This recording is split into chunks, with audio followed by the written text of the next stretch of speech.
Next up on our agenda, we have our second speaker, Michael Witting. He comes from the Metabolomics and Proteomics core. He is a deputy head for the core and executive manager for Metabolomics at Helmholtz Munich. So today, Michael will be presenting some information on in-depth metabolomics and lipidomics analysis. He's going to be talking about some routine measurements of metabolites and lipids and how they have become a cornerstone for biomedical research. At the MPC in Helmholtz Munich, the non-targeted analysis that he does is based on the use of based on the information obtained from the SCIEX ZenoTOF 7600 for the accurate and in-depth analysis and annotation of metabolites and lipids from the different biological specimens that they receive. Welcome, Michael, and I hope that you are ready to share your information on your research that you do at Helmholtz. Thank you very much. Yes, I'm ready to go, and let's move from very big molecules to rather small ones. So I'm happy to present our metabolomics and lipidomics analysis we are doing here. A brief overview on what we're doing. So we're offering metabolomics and proteomics services. I personally have not a lot of idea about proteomics. I'm a metabolomics and lipidomics guy. So this is why I'm heading in this part. So we offer multiple targeted services based on on kits, based on own solutions. But today it will be about the non-targeted metabolomics and lipidomics we are doing in here. And for this, we're actually using multiple platforms. So we would like to cover the entire breadth of the metabolites and lipids possible, going really from very, very polar metabolites like we have it here, trimethylamine N oxide, to really hydrophobic ones like we have here, or triacylglycerol. So typically that's what I'm carrying with me right here, triacylglycerol, so the storage fats over here. And as you can see, we realized this on actually two ZenoTOFs. So we have one coupled with the echelon, one with the Axion LC from SCIEX. We have multiple methods actually in place to really cover all these metabolites that are possible. So for HILIC, we have a dedicated positive and negative mode analysis method. For the metabolites in the middle polar range, so typically fatty acids, bile acids, carnitines, and so on, we have a dedicated method. And we have a method specifically to the lipids in here. So with that, we can cover the entire range. And if wanted from single samples, we can run all the methods if required. This is all supported with our in-house database we're currently developing even further, where we use CID and EAD on top, and a few of the lessons we have learned actually from creating this in-house library I will share with you today. So as a brief agenda, one thing, so starting on a more humorous side, lipids and the problems they cause, then talking actually about lipid identification with EAD, and then what I briefly named an analysis of other small molecules. What else can we do on top of analyzing lipids with electron-activated dissociation? And then we're going to jump into a short conclusion. Without further ado, lipids and the problems they cause. So this is taken more on the humorous side, but it covers actually some of the ground truth we need to discuss when doing lipid analysis. And this is somehow our daily business when it comes to lipids, actually. So collaborators come to us and say, okay, hey, we would like to analyze some lipids with you. We heard you have this great technology, mass spectrometry in there. And then we're typically asking, okay, sure, yeah, what lipids do you have in mind? And then typically the people come back, so yeah, we would like to analyze some fatty acids. And this is actually where we're going like this. You might have seen this movie. I think it's one of it's the last Naked Gun movie. I said, come on, lipids are so much more than fatty acids, so please appreciate that. And actually, the ZenoTOF is a good tool to go deep into the lipid analysis. So when people talk about lipids that are not lipidomics experts or lipid experts, they're typically thinking about this fatty stuff, some kind of this residues after extraction or what's sticking on the column after doing some gradients. But actually, lipids have a high structural diversity. Even within single lipid classes, you have a lot of different possibilities how these building blocks are actually put together to make up what we call the lipido. And the devil is in the detail here, actually. So these all molecules are very, very similar, yet they are very different. So we have differences in chain lengths, we have differences in degrees of saturation and unsaturation. And to disentangle this, we really need good information. We need good chromatography. We need good mass spectrometry.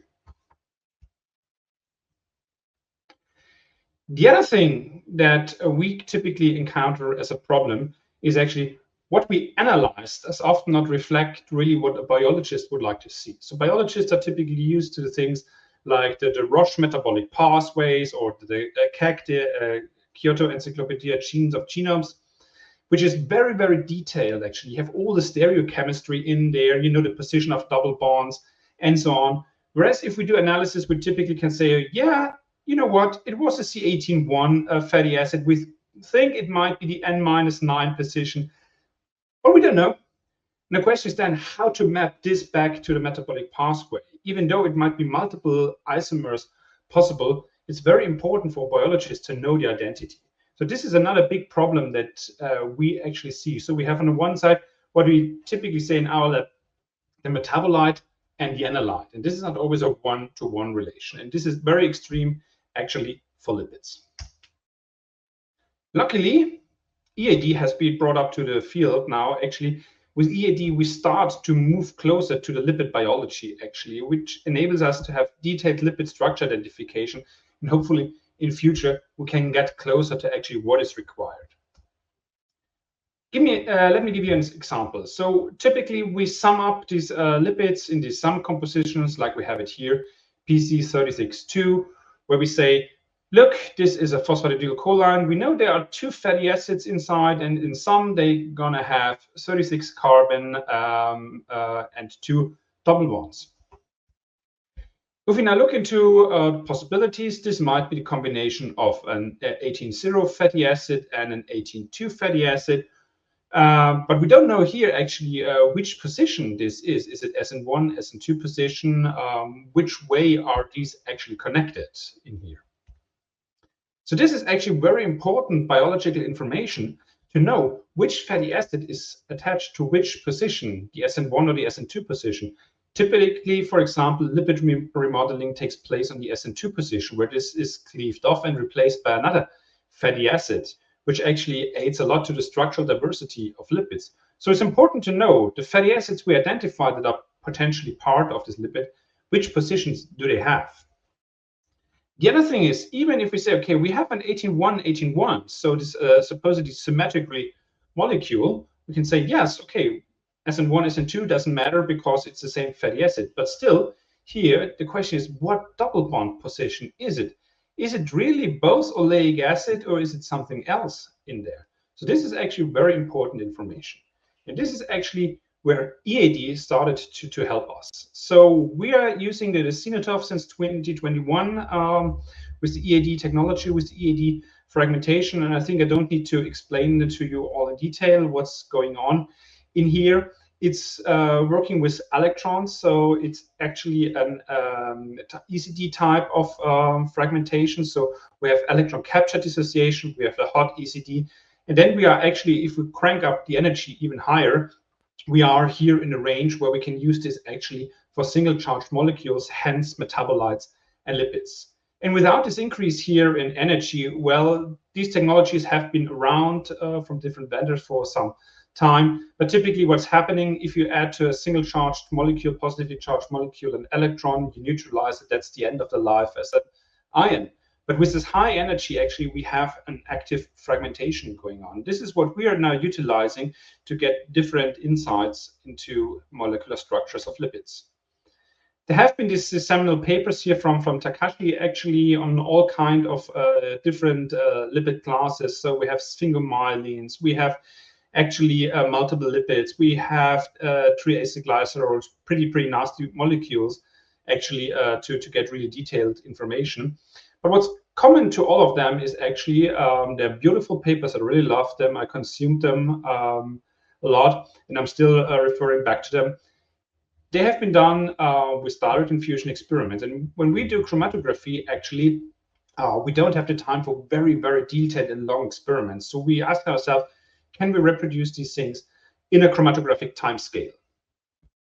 And to do so, actually, we started off with some standards, and then we directly jumped into some biological specimens in here. This is Sarah. Actually, she was a guest PhD student in my group. She is coming from the group of Coral Barbas. And the idea was actually to characterize as many lipids as possible out of this NIST SRM 1950, which is one of the de facto standards in metabolomics and lipidomics. So back in their home laboratory, they established a database on their method with different lipid classes that they could detect and identify. But the open question was always, what is the SN1, SN2 specificity? What are the double bonds in there? So we said, hey, come over. Let's reproduce your method on our brand new ZenoTOF we got a year ago here, almost a year ago. It's not even a year. With the Echelon LC together, we're using some a standard C18 ammonium fluoride, so nothing fancy in their positive, negative mode ionization together. And together with her, actually, she really went very deep into the analysis of the things. This is just one example of over 100 lipids from different classes she could identify now in a very, very detailed manner. And I would like to show you that even on an LC scale, this is working. So this is a fragmentation pattern of something that has mass 838, where we would say, yeah, that might be PC44, and yes, it is actually. We get here actually the PC head group. So this would be the identification. This is also typically where, for most cases, CID would stop and would say, okay, we cannot go any further in detailed fragmentation unless we switch to negative ion mode. For EAD, actually, the first fragment we get is this guy here, actually, from the M+H from the proton adduct. We are generating an M+ radical, which is this one, and from there all the further fragmentation is actually going on. So how does all this information look like? So let's first zoom in into this area.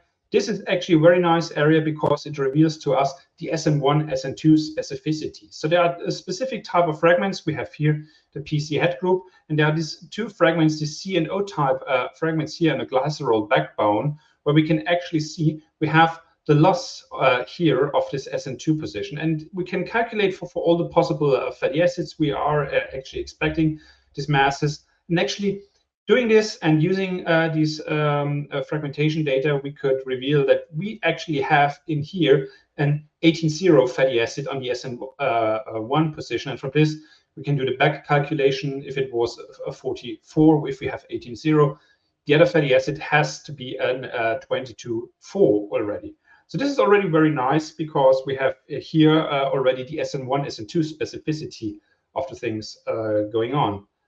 But this wasn't enough. So we wanted to know, okay, what's going on in here? What is actually here with this 24? Where are the double bonds located?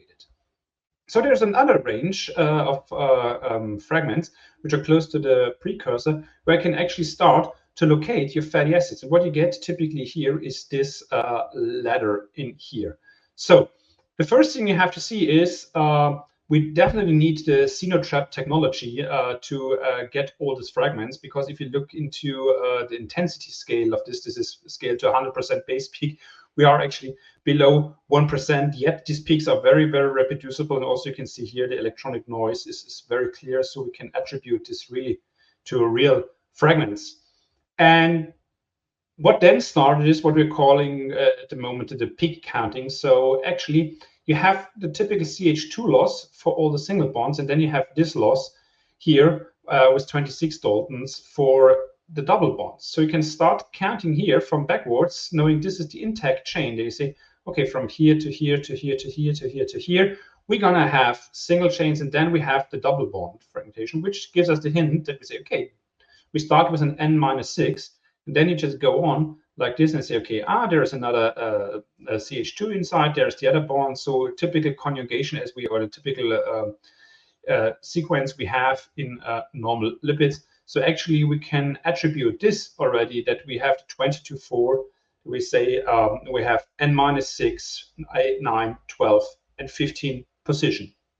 And Sarah did a great job now doing this for over 100 lipids, where we can actually start to attribute, okay, where are the fatty acid chains coming from? Are these omega -3, omega -6, fatty acid? Are they nutritional, or are they actually from biosynthesis coming?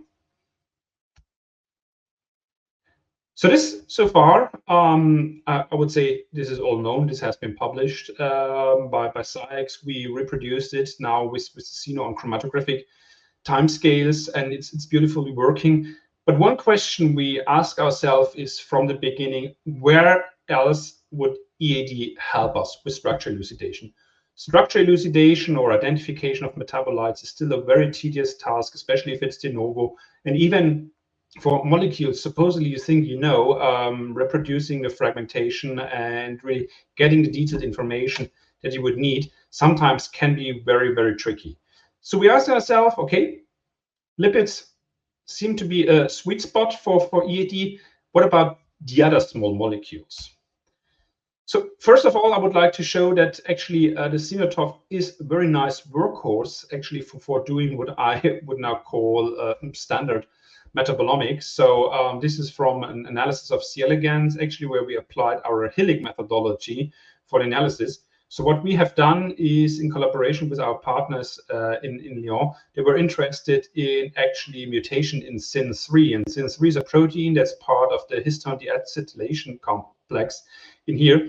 And what they have seen actually that if we mutate SYN3, a partial knockout in C. elegans, we have mitochondrial defects, slower growth, and so on. So the question is, what's really going on? And we got asked by them, hey, Michael, can't you do metabolomics on that just to confirm they really have problems in the mitochondria? I said, yes, sure, let's do it. We got some nice electron microscopy pictures of the mitochondria already, where it showed that they look weird. I said, okay, these mitochondria are definitely sick. So we went into a metabolomics analysis, and we didn't find any differences in typical metabolites you would expect from the TCA cycle, which is located in the mitochondria, citric acid, succinate, and so on. So we're wondering what's going on, but we remembered that abundance does not mean flux. We did not do any flux analysis. We did metabolomics, so it was important to us. But what we actually found out were a lot of different other metabolites were actually changed. And this group here we collaborated with are working in the epigenetics field. So one other obvious question they ask is, what about SEM, S-adenosylmethionine, actually adding the methyl marks on chromatin? And actually what we found is that this is downregulated. We said, okay, that's interesting. Let's follow this up a bit further in here.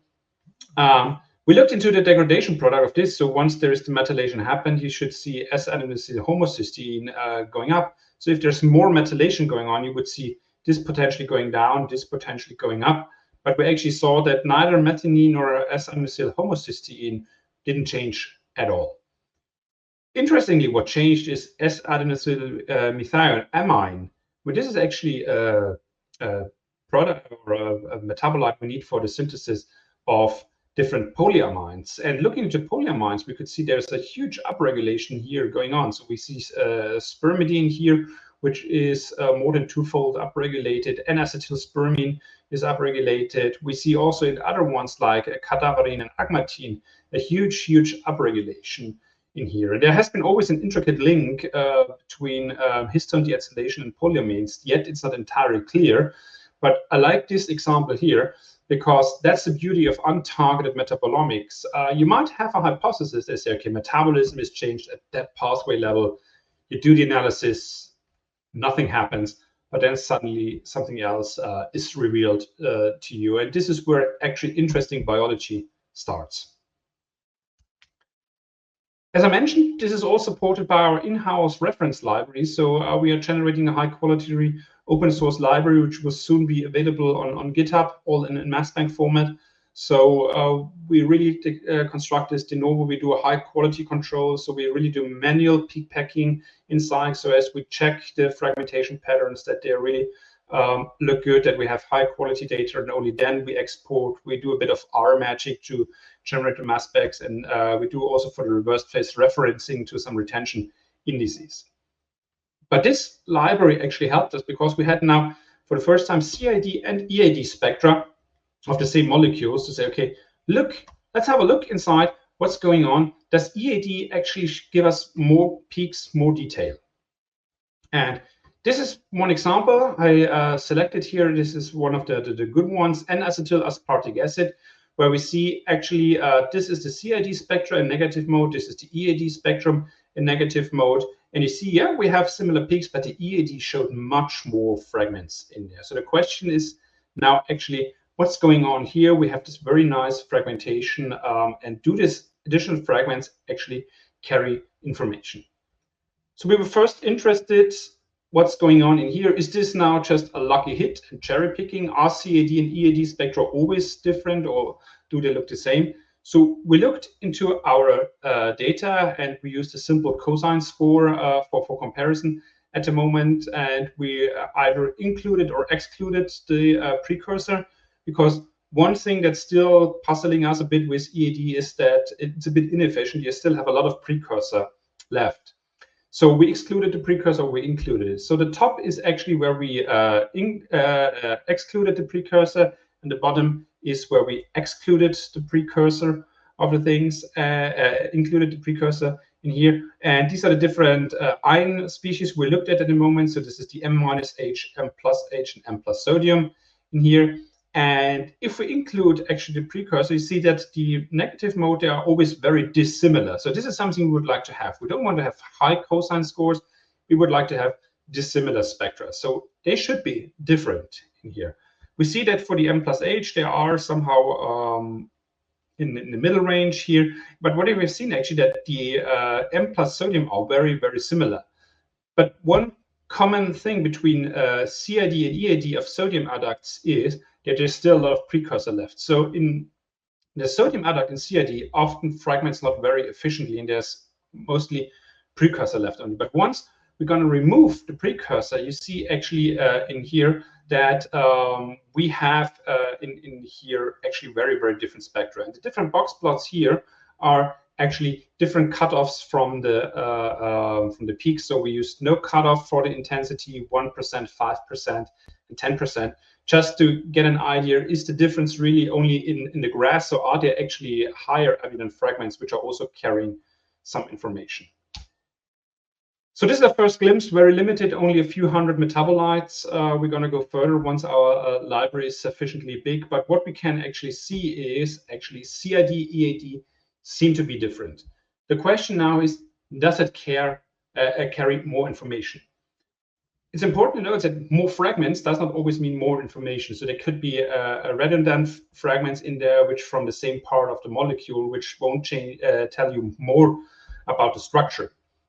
So what we did actually is we used our spectra and hacked them into series and CSI finger ID just to see, does this give us better hits actually? Since we know true hit from the standard, we can evaluate where we are.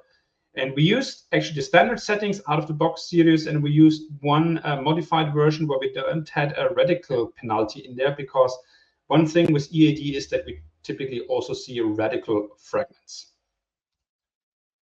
This is just the example I've shown you, the N-acetyl aspartic acid. And one thing we see with CID, so this is the top hit in CID, where you would say, Michael, it's a top hit in CID already. Why are you bothering me? And it's not only about being a top hit, it's also about the discrimination from the top hit to the bottom up. And you can see here actually the scoring in here. And if we go to EAD, you see actually the differences in the scores are much, much better. So the separation of top and runner-up is much, much better. Before I go into some preliminary results, a big fat disclaimer here. Sirius and CSI finger ID have not been developed for EAD. So this is just first tryouts in here we are doing, and we're working with Sebastian to make these things better. But everything I'm showing now is super preliminary and have to be interpreted with great precaution. Doesn't mean that Sirius out of the box will work with EAD. We just gave it a try, and we're trying to work on this. So to give you information, actually what we have done is we put all the spectra we had into a series, and we checked on which rank did the correct hit show up in either the formula or in the structure rank. So what we have here is actually we have always CID and EAD next to each other, and we have on the top the default settings, and on the bottom we have the settings where we switched off the radical penalty. And we have three different scenarios. The first scenario is if we give Sirius and CSI finger ID the full information, meaning the correct formula and the correct adduct. Where do we show up with the rank? The second scenario is where we give it no formula information. Go try to find the formula yourself. And the last one is actually where we would say, this is the real life. We have no formula, no adduct. It's something we don't know yet. Go and find me the correct solution. What you see here, okay, this is just the positive control. If we give it a formula, the correct formula, it finds the correct formula. This is now for the n+h adduct. If we are not giving it the formula but the right adduct, it in most cases finds actually the correct formula. CID and EAD, likewise, EAD a bit less. And if we don't give it an adduct information, also here, it's not like it's super underperforming EAD, so it's working. It's getting more interesting once we go into the structure elucidation. We say, okay, on which rank is the correct structure showing up? And this is, again, for the full information, no formula, and no adduct information. So you would say, yeah, it's working. Distributions between CID and EAD work pretty similar in here. We typically have a bit less in EAD on a top one, but again, Sirius CSI finger ID was not optimized for this. It really gets interesting once we go into the sodium adduct. Again, formula rank in here, using full information, positive control, it always works. Well, self-fulfilling prophecy.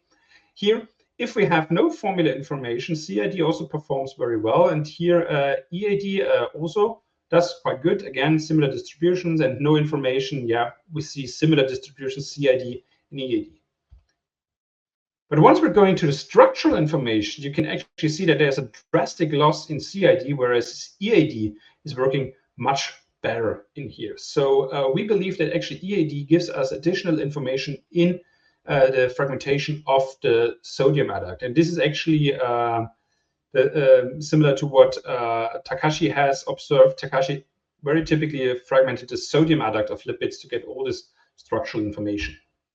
To give you one example, this is biostatine here, where you see the similarity between CID and EAD. Again, with the precursor, things are very similar because we have a lot of precursor left. But once we leave out the precursor and we're going to zoom in, you see we have overlapping fragments, but we have many, many more things in here.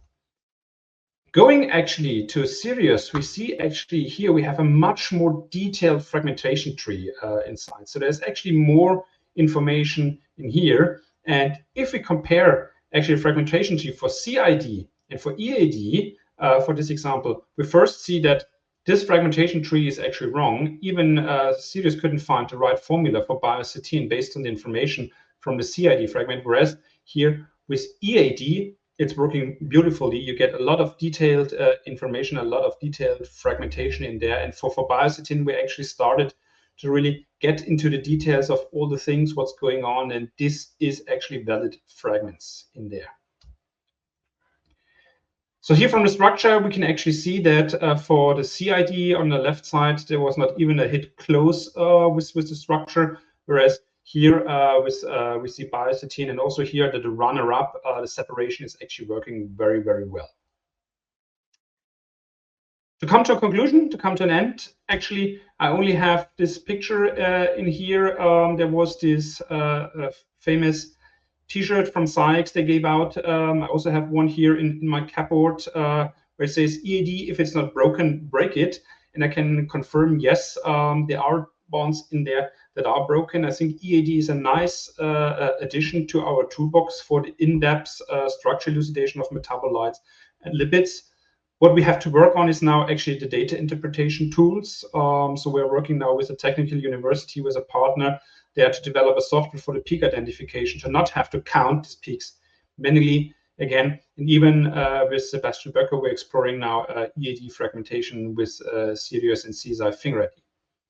And with that, I would like to acknowledge a few people.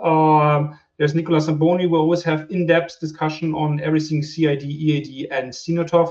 JB and Jason for nice discussions every month. I know that Jason is also somewhere here in the background.